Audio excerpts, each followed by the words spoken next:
Hi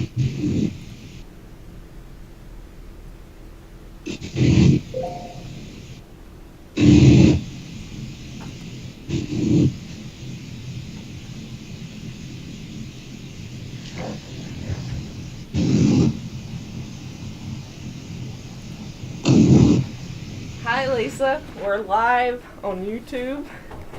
I want to continue to try and get my video up and running for you, but for now we're going to just go with Lisa's beautiful smiling face, because y'all don't have to see me anyway. How are you doing, Lisa? I am doing well. I'm doing, all things considered, I think doing all right. How are you? I'm pretty good. Same way. So this is our July Artist Chatting with Tea segment.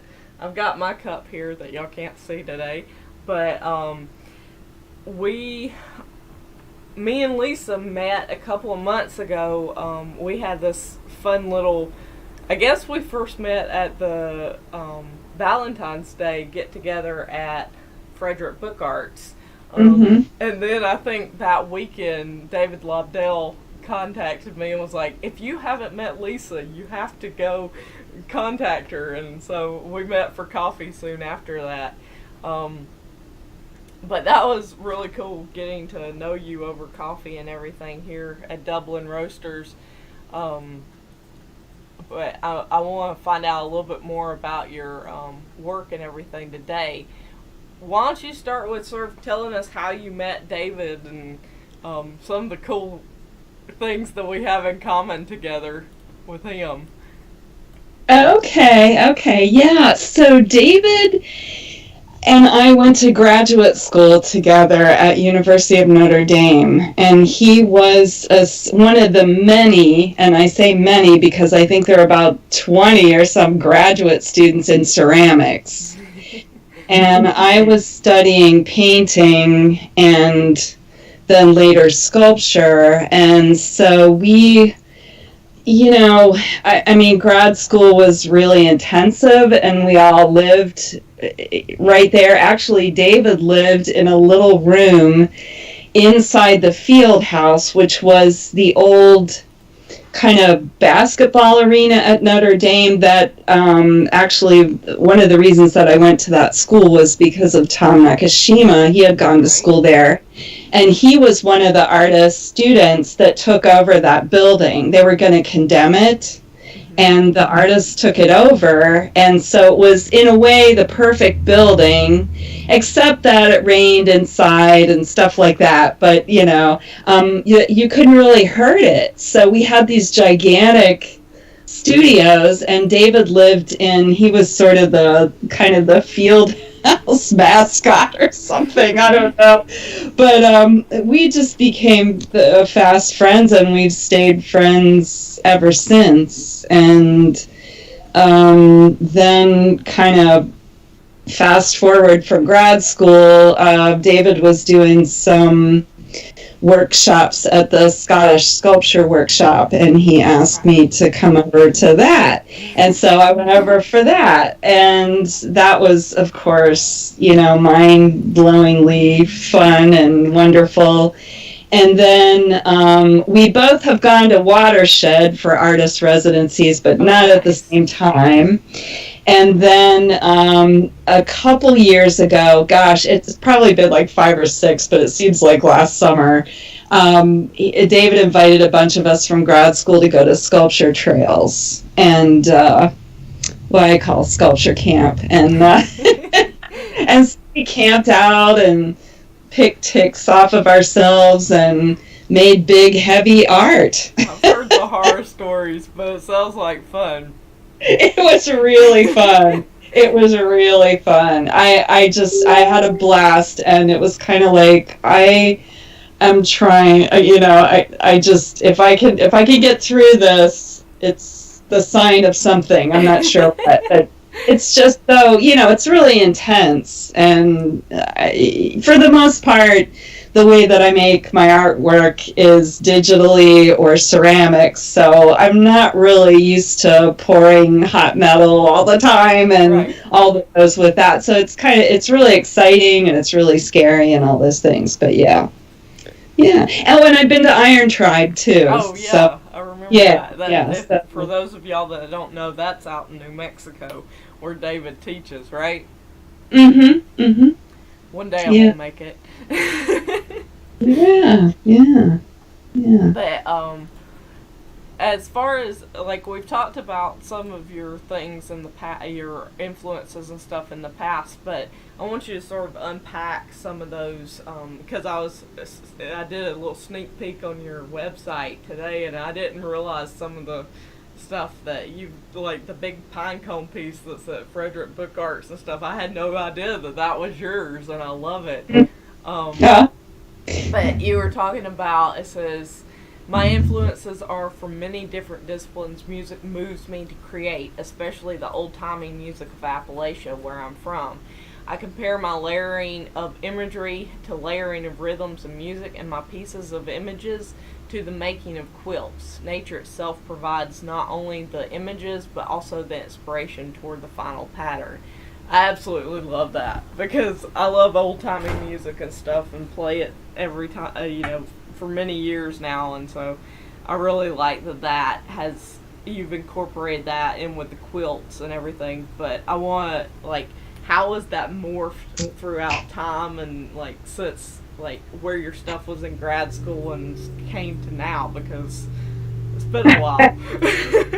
Yeah, and I was up in Frostburg, and I live in Frederick, but I also have a house in Frostburg, and I was up there getting some pieces for a show in Annapolis in a couple weeks, and I was thinking as I was driving back, because it's about a 2-hour drive, what am I going to say?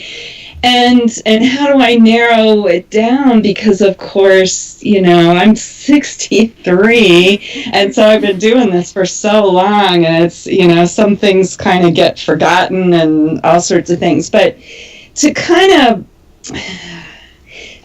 I can sort of, well, how in your artistic experience, you've got your influences and early on in your career, and they kind of drive a lot of what you do, and then you finally really start to find your own voice. Right. And I can honestly say that for the longest time, I tried to be, because I'm a political person, I'm a political activist, and I tried putting that in my art, and it just didn't, it didn't work, and I tried portraits of people and all these things, and, because I love people, and I worry about people, and all that stuff, but I just, nothing was really gelling. I didn't feel, and then, gosh, it's probably been about 18 years now, but I was I'm also a graphic designer, and I do a lot of design for arts organizations, and I was working on a project for DCAC, which is District of Columbia Arts Center. They had gotten a Warhol grant to do a series of curated shows, and I was to design all of the work for them. And so I got to work with all these great curators. I got to work with Margaret Boozer and Margaret. And Liz Flintz and James Mahoney, and it was just Kara Ober, all these people, all these great people.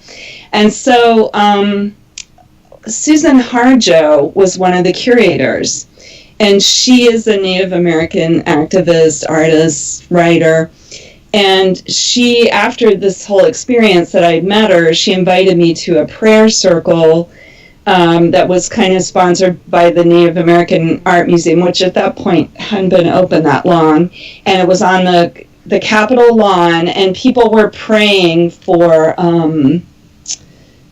it was a prayer circle, and as people were going around the circle, they were all praying for water and air and trees, and it kind of blew my mind. I know it sounds really simple, but I always thought of prayer in terms of people and praying for their health and their safety and their, and it just, I was just like, oh, yes, I was like, yes, it's the natural world. It's the natural world that I need to be involved in. And so I, started shooting these photographs of water, and so I did a whole series, and I work in long series that take many years and sometimes have hundreds of pieces. At least that's the way I've been working. And so I did a whole series called Water Stories, and then I started sort of seeing the auras of trees. So I did this whole The Tree Dreams of Spring, because I was at a particularly low point, and I was looking out at these trees. I sort of got off the road. I was driving. I was really upset, and I was looking at these trees, and there was this green aura around them, and it was the end of January, so it was not spring. That's unusual. And I was like, what? And I took my glasses off and everything. I was like, oh, the tree dreams of spring. So I did all these tree pieces, and then, so it's just kind of gone on from there. And then just lately, because of all this sort of spiritual, and I don't see myself as an overly spiritual person, so I'm really not that person necessarily, but I just feel like I keep getting these messages. And so my latest series is called The Big Woo, because a lot of people are like, oh, you're so woo-woo, and trees talking to you and everything.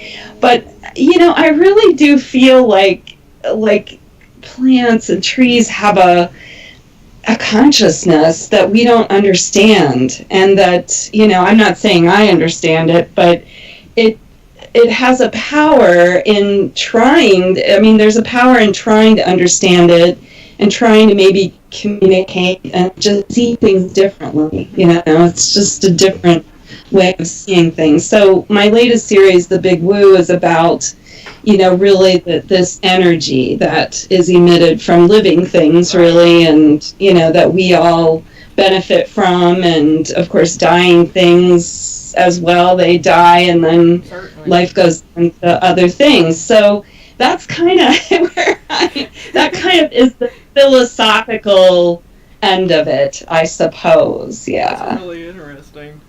Did I answer your question? Yeah, for sure. Yeah. But in terms of materials, because a lot of times people want to know what my process is, and it's, really, I feel like back to graduate school, I had this professor, Don Vogel, and he basically taught us that you can make art from anything.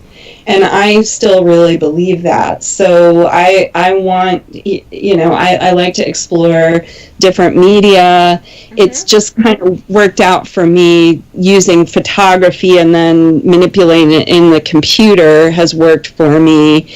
But it doesn't mean that that's what I'll do for the rest of my life. And also the ceramic part of it as well. So I do a lot of ceramics too. And right.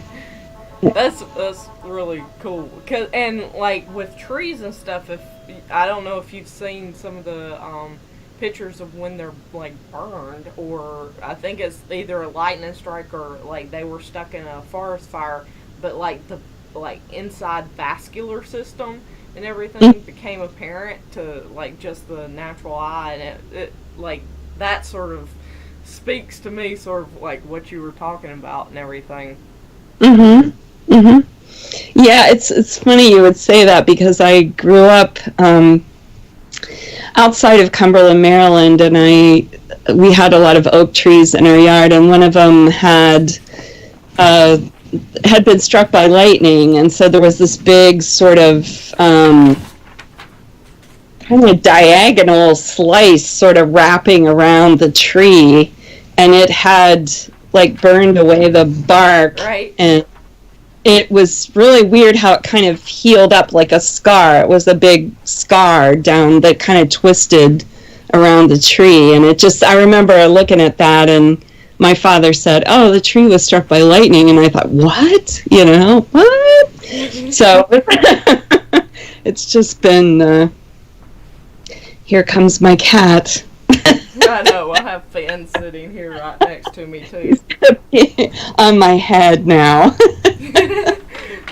Nice. And that one's Monk. That's Monk, yeah. He's the showboat. Yeah. He's the loneliest monk. Not trying to chew on my hair, but he's my hairdresser. Look at him. He's like a sphinx behind me. Perfect. So anyway, yeah. So, yeah, maybe at some point I'll start drawing cats or something, but right now it seems to be more plant. And I do feel like plants are, you know, in my work are a metaphor for people and just beings, I guess, sort of in general. Yeah.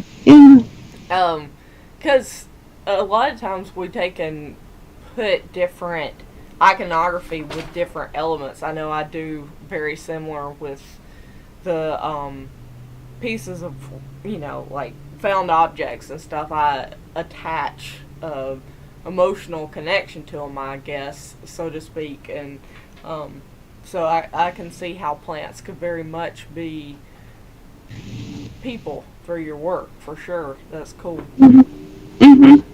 Yeah, I actually, my neighbor and I have been walking ever since the COVID thing, and we walk up in the Catoctin Mountains, and the other day I just, like, spontaneously, I saw this black cohosh plant, and I went over and I kissed it. And she looked at me like, what? You know, and it was just like, oh, it's your time, you know, to be living in the forest. Yeah, and it was, I completely understand. Real.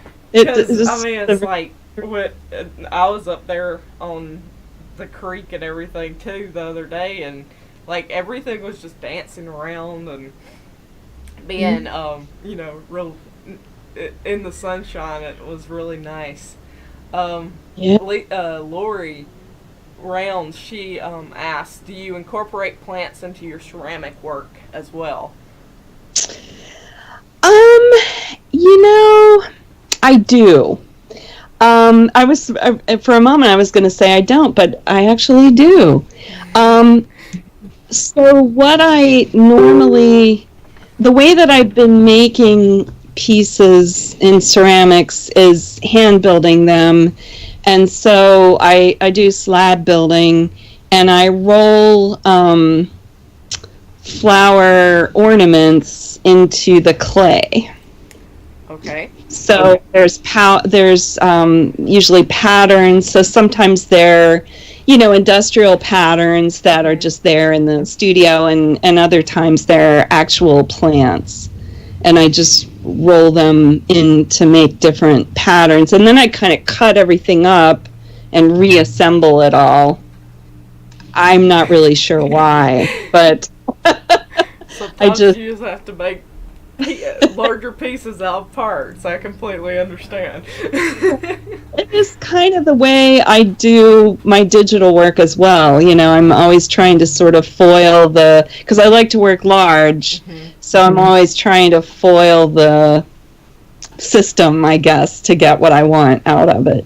Right. Or, you know, break it down and rebuild it, I guess. Yeah. I know, because with some of the pieces, you've added, like, really vibrant colors and, you know, like, acid almost, like greens and fuchsias and stuff, where they are definitely natural colors in some instances. It's not, like, the way that you apply it's totally different because it's not always on that plant. So it's really nice to see those different juxtapositions and stuff. Yeah, I like to mess around with the color. You know, sometimes I leave it the way it is, and other times I either just enhance it or I might completely flip it to something else. Yeah. And all of those are sort of the digital Photoshop or and the overlaying of different elements, right? Those are really, really cool. If y'all haven't went to her site, you should definitely check it out. Once this video goes up, like it's live right now, but once it goes up, I will have notes in the bottom that give you links to all of Lisa's information, so you can go check out more of her work. Thanks. I wanted to ask you, I was checking out your work at BWI and stuff. I've actually walked past the piece before, but I had no idea that was yours. So. Oh, wow.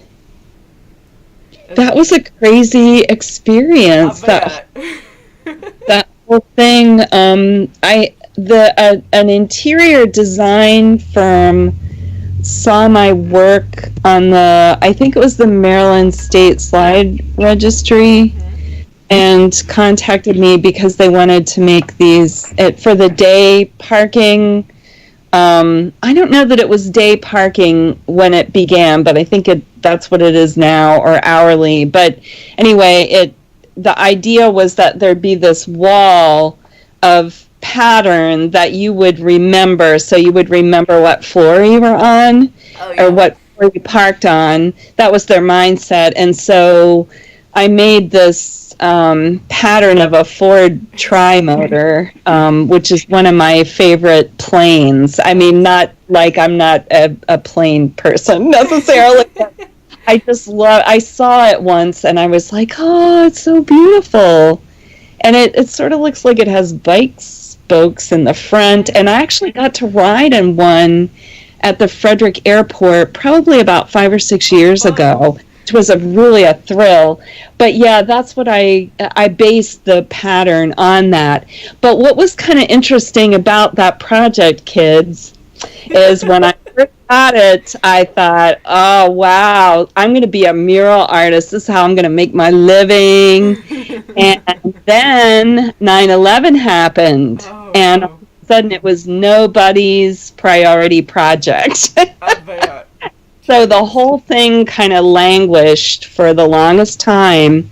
And then I think it took 5 years for the whole thing.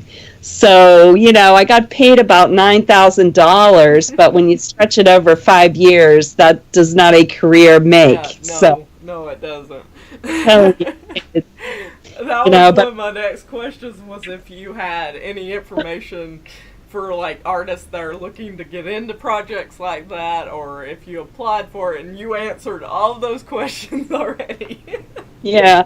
One of the cool things about that project, though, was that they took care of all the fabrication and the hanging and everything. So I didn't, and that's one of those things about large-scale projects like that you really have to pay attention to who is going to be standing on that scaffolding and who is going to be testing that glue to make sure that thing doesn't fall on somebody's head, Right. It's very important. Very, very important. Yeah. And you've had a couple of other larger commissions like that as well, haven't you? Yeah, I have.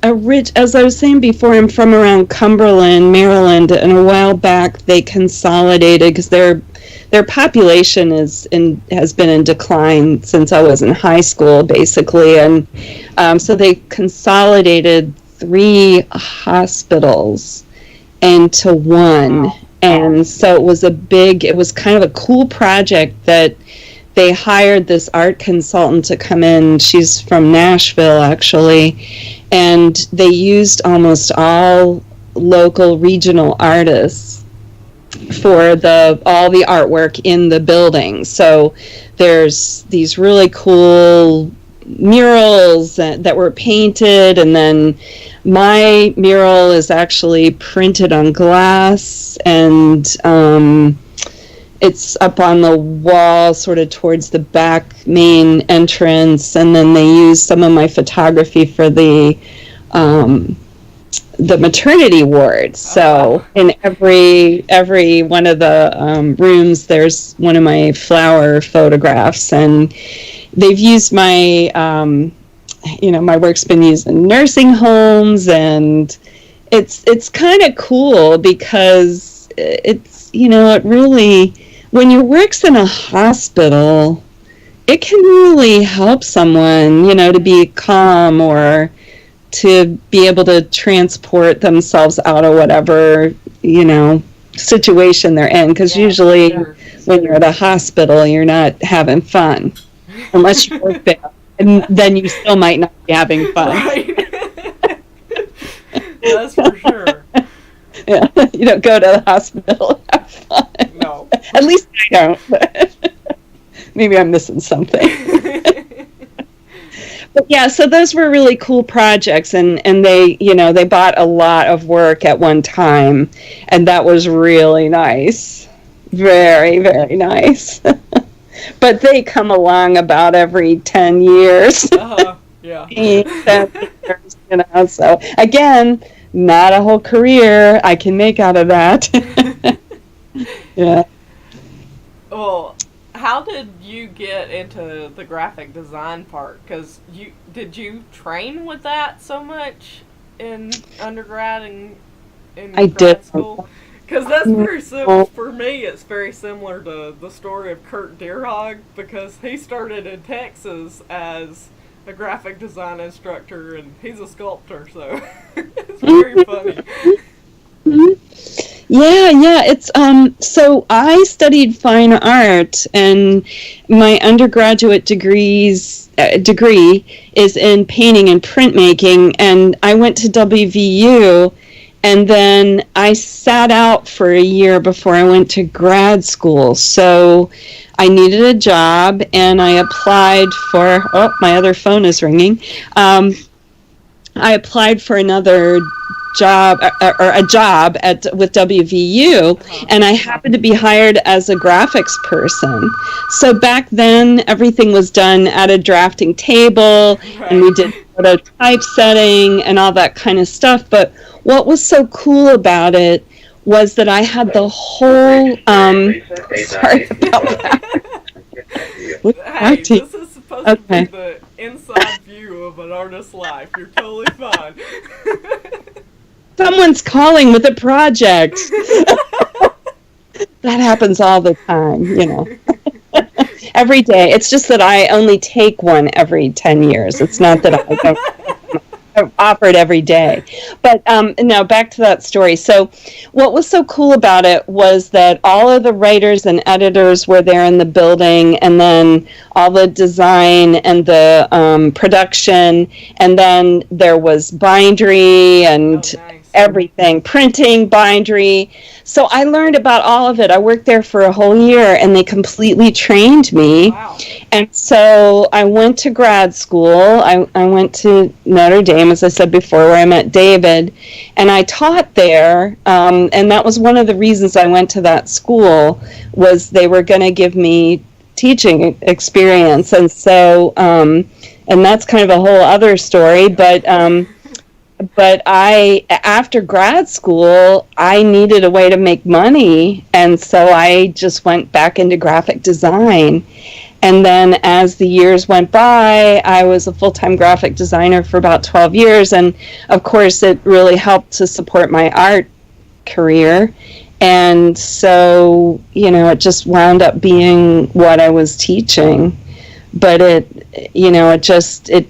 was great having that, first at Frostburg and then at FCC, all the studio space and everything that I'm really missing now, and all the equipment and everything, because I don't have any of that anymore. So, yeah. Because of quarantine, we're all having to do it on our kitchen tables and stuff too. So, yeah, I've really got my art table. Book arts.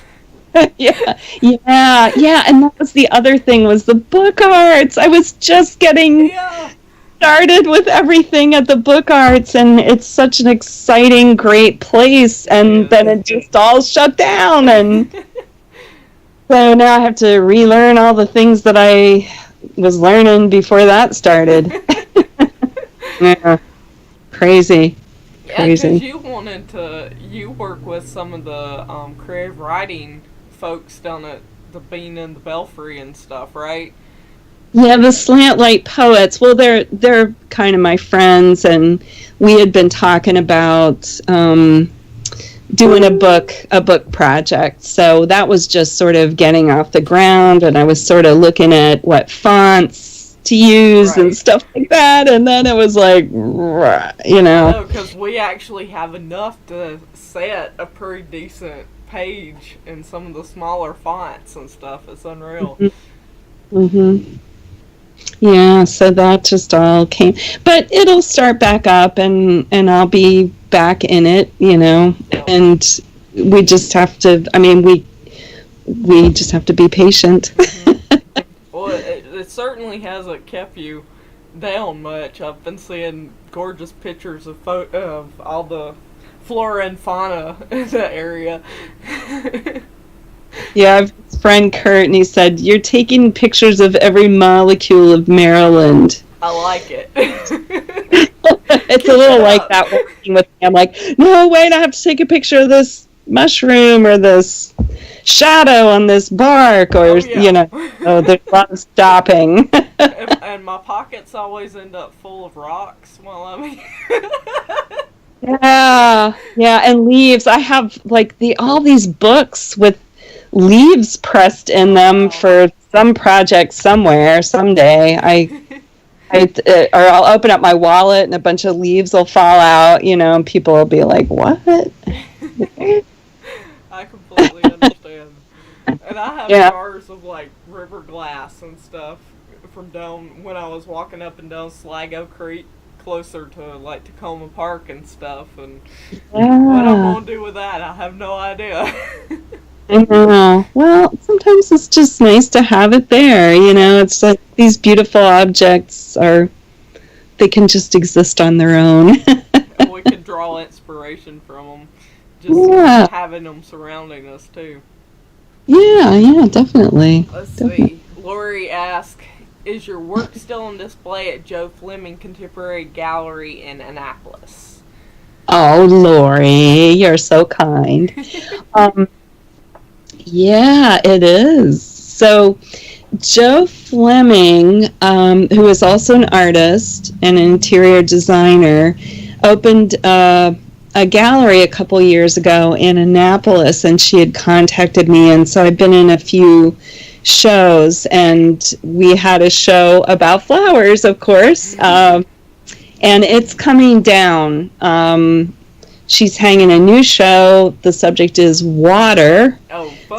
So I'm taking down a bunch of water pieces for that on the 4th of Perfect. July. Yeah. Yeah. So Barry and I will drive down on the 4th of July. So there'll be a new show.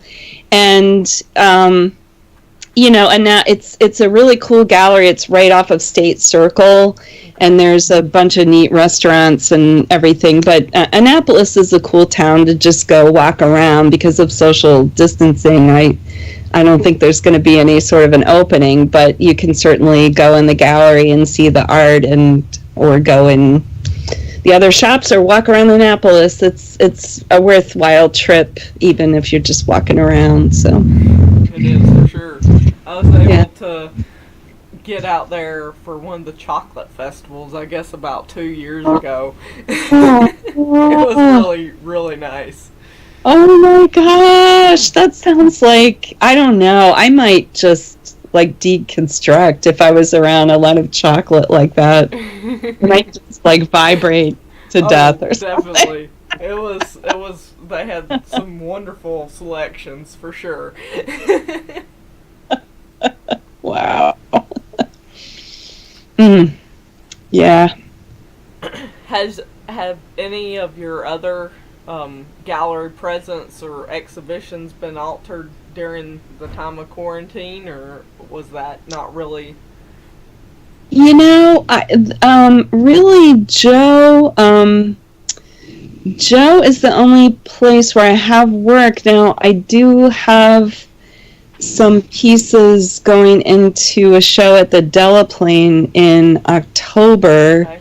And then before before all the COVID stuff, through the book arts, Sarah Matthews took a couple of us down to the African American Museum of, I think it's History and Culture, and we're supposed to be making a book based on that experience. And of course, I've got like probably 10 prototypes because my mind is kind of really blown by what's going on these days, and it's like every day provides a sort of a different perspective for it all. And so I keep thinking, I will scrap that idea and do this idea. So we've got that coming up at some point. I need to look at her email so that I don't miss that deadline. But I've got it all stripped down now to more just drawings. I had all these fancy bindings. I wanted to make a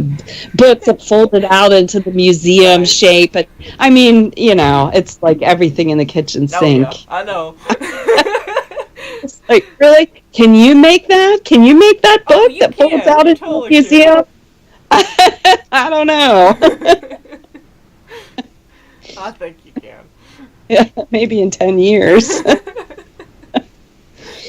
I don't know, but anyway, it was a great experience, and I recommend it to everybody. And once things open back up again, if that ever happens, it wasn't that hard to get into. For a while, people were saying it was hard to get tickets, but it was actually easy to get tickets. But anyway, who knows how it'll be? Yeah, I know. I need to get on some of the mailing lists and stuff for Delaplane and the other galleries around here, because I never know about a show until they've already closed the call or something. So I've definitely got to get started on that. Yeah, the Frederick Arts Council has a newsletter that's really helpful. If you read it, it's helpful. Tells you about all that stuff. Yeah. That's good. The Maryland State Arts Council puts out good information as well.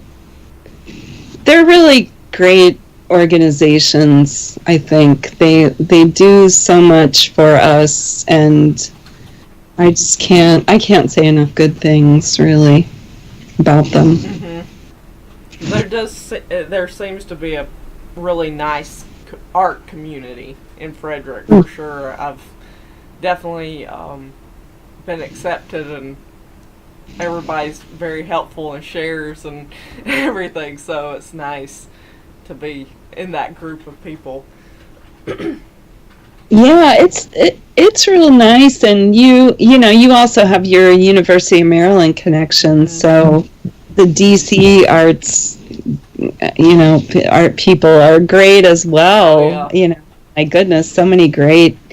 That was another thing about the whole COVID, was I retired in December, so I was really kind of researching and going to a lot of museums, and then all of a sudden that just came to a halt. But I was really looking forward to being retired and going down and shows every week. I was really doing it every week, sometimes twice a week, and then it's like, nope, not right now. You're not doing that. I totally understand that. Yeah. Look like Johnny popped on. Lori asked, do you plan on teaching any art workshops in the future? I know that's a big question mark for all of us. Yeah, I am not gonna teach for a while. I taught for almost 30 years, and I'm ready to be a student again, I think.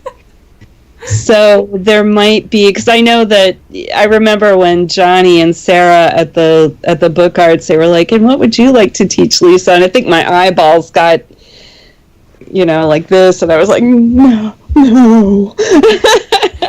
But I'll probably eventually come back to it. But I'm just interested in learning stuff now. I'm more interested in learning and doing, and maybe teaching later, but who knows? Yeah, it's definitely nice to take a step back. Like, I've been working with Foon Sham, one of the and he's one of the professors out at Maryland, and it's been nice to like just have a grid and be told what to do instead of like having to come up with everything in my own head and implement it for sure. So it's been nice just being able to help somebody else work. out. Mm-hmm. Yeah, I love his. Oh my goodness! A long time ago, I did a show at Hillier, and he had a piece in the other room. It was like a multi-room show with different artists, and he had an incredible piece in one of the rooms, and I guess it was my introduction to his work, and I love it. He has some really cool stuff. I missed his piece at the I think it's the Katzen at American University.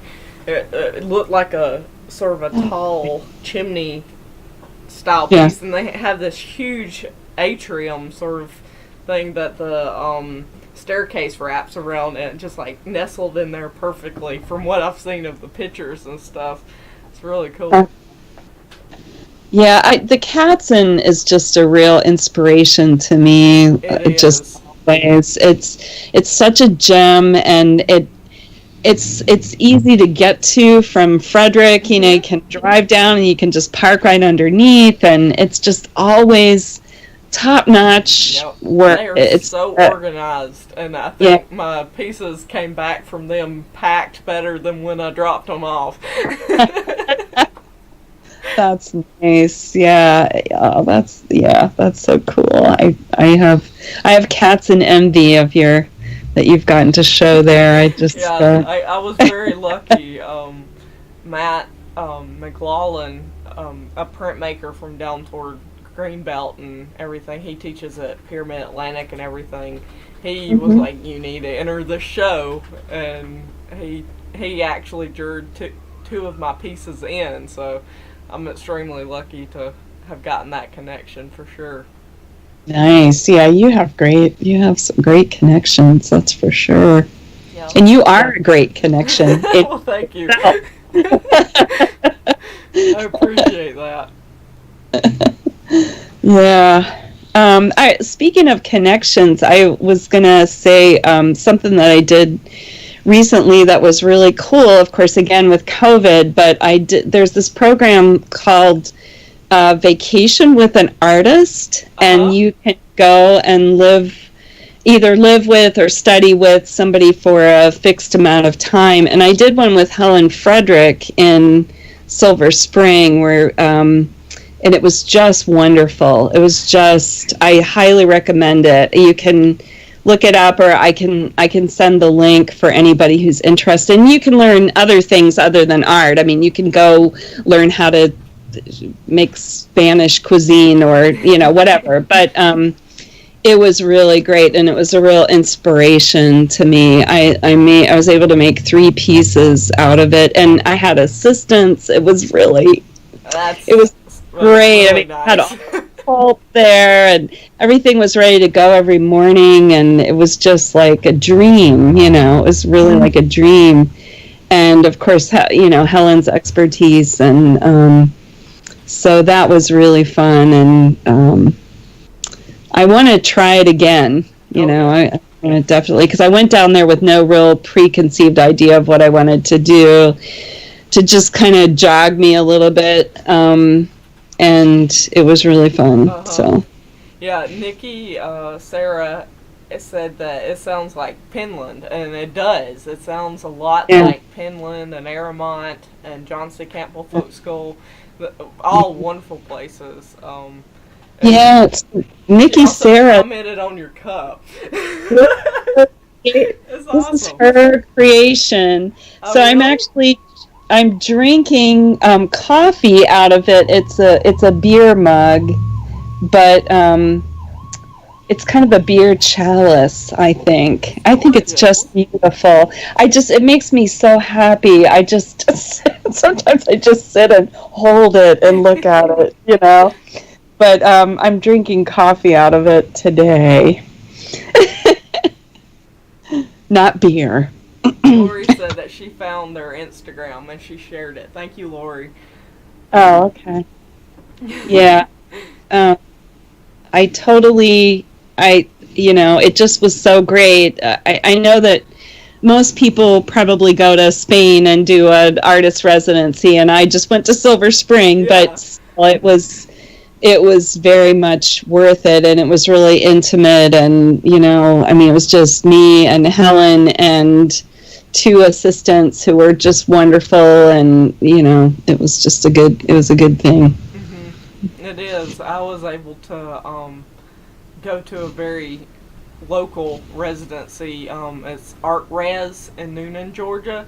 The city of Noonan asked me to make some pollinator benches or like butterfly benches, and I was able to stay at their residency for a week while I was finishing doing patination, and I got to actually work on some of my emerging artist residency work for Atlanta Printmakers while I was there, and it was very similar to that, but I was just sort of like isolated. I didn't have to go out if I didn't have to, but it was close enough to where my family could come down and enjoy dinner with me or whatever. And so those local residencies aren't something to, you should definitely check them out. I know I've been dying to try to get out to Hambridge, that's in North Georgia, and everything, and so definitely check out those local residencies.